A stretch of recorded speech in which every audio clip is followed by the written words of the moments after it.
PSP kasi pangil sa pangil, ihihinto na ni Phoebus.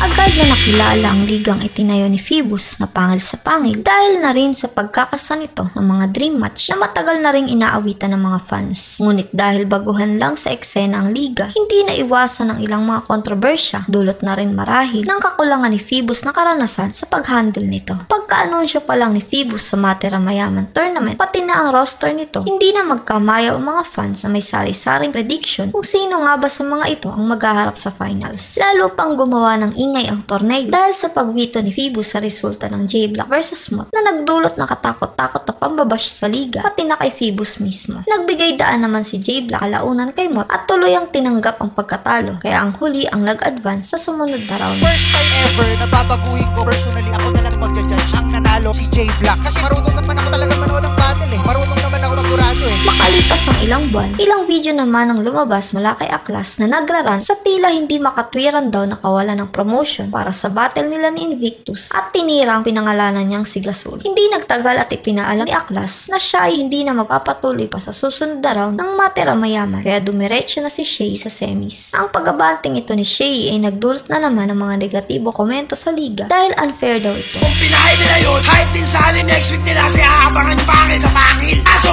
Gasol! Malalagasan kayo ngayon ng isa. Sira kayo yung tournament nyo. Yung mananalo sa round 2, rekta kagad semis. Kasi nag-backouts siya. Sira kayo ng semis nyo. Hindi rin nakaligtas si Phoebus sa paghihimagsik ng netizen nang bigla nitong i-takedown online ang kalalabas lang noon na battle video ni Yangon at Zaki. Hindi inasahang nadawi kasi ang pangalan ng founder ng Doggalo sa rebuttal ni Zaki kay Yangon na unang tumira kay DJ Med Messiah at sa grupo niyang Moro Beats. Agad na humingi ng paumanhin si Phoebus dito sa official statement na inilabas niya. Ngunit mukhang hindi na naman ito nagustuhan ng mga fans na tila nag-aisa sa komento nilang na duwag daw ito. At least makatulungan niyo pa ng Moro Beats. Isipin mo Moro Beats, mahal kong Pilipinas.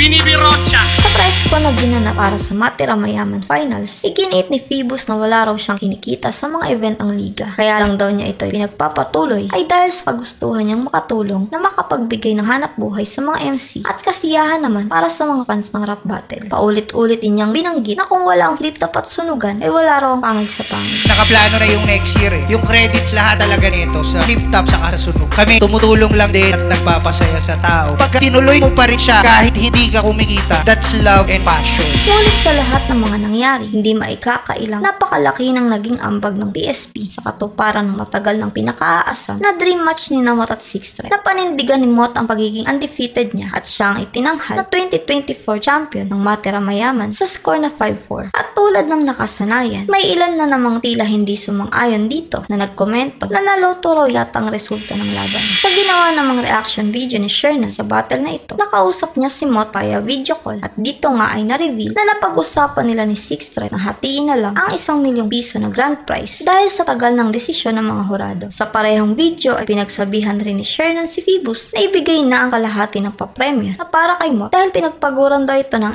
MC buong taon. Hindi pa pala nila nakukuha ang premyo. Phoebus, ibigay mo na yung natitirang premyo ha. Pinaghirapan nila ng buong taon yan at nangako ka. Bigay mo na yan! Sa dami ng nangyari ay hindi maitatangging marami pa rin naman ang sumuporta sa PSP dahil sa pagbibigay nito ng mga bigating laban. At ngayong taon ay inaasahan sana ng mga fans ang pagkakaroon muli ng Matira Mayaman Tournament ng liga. Ngunit mukhang inabot na nga yata si Phoebus ng lahat-lahat ng mga pambabatikos at kontrobersyang naranasan kaugnay ng pangil sa pangil. Sa isang live kasi ni Phoebus nito lang nakaraan ay sinabi niya tuluyan na raw niyang ihihinto ang pangil sa pangil ngayong taon at iniling na suportahan sana ang lahat ng mga liga dahil naranasan daw niya kung gaano kahirap ang mag-handle nito. Pag may DSP pa next year, sampalin mo yung biyanan mo, okay? Kasi wala na. So hindi mo siya masasampal, okay? Siyempre naman ay PSP Gym, negosyo ko yun. Anak na toko ka naman. Diba naman ang pangil sa PSP Gym? Pangil sa pangil, libangan ko yan. Kaya nadadivert, nawawala yung mga isipin ko pag nanonood ako ng battle. Pero yung PSP Gym, hindi mawawala yun. Wala na nga PSP kasi hindi rin maganda na nagpapagod ka tapos hindi ka na-appreciate. Yun yung pinaka-ayoko. Kasi ako personally, gusto ko anong value na nag-game mo dyan. Wala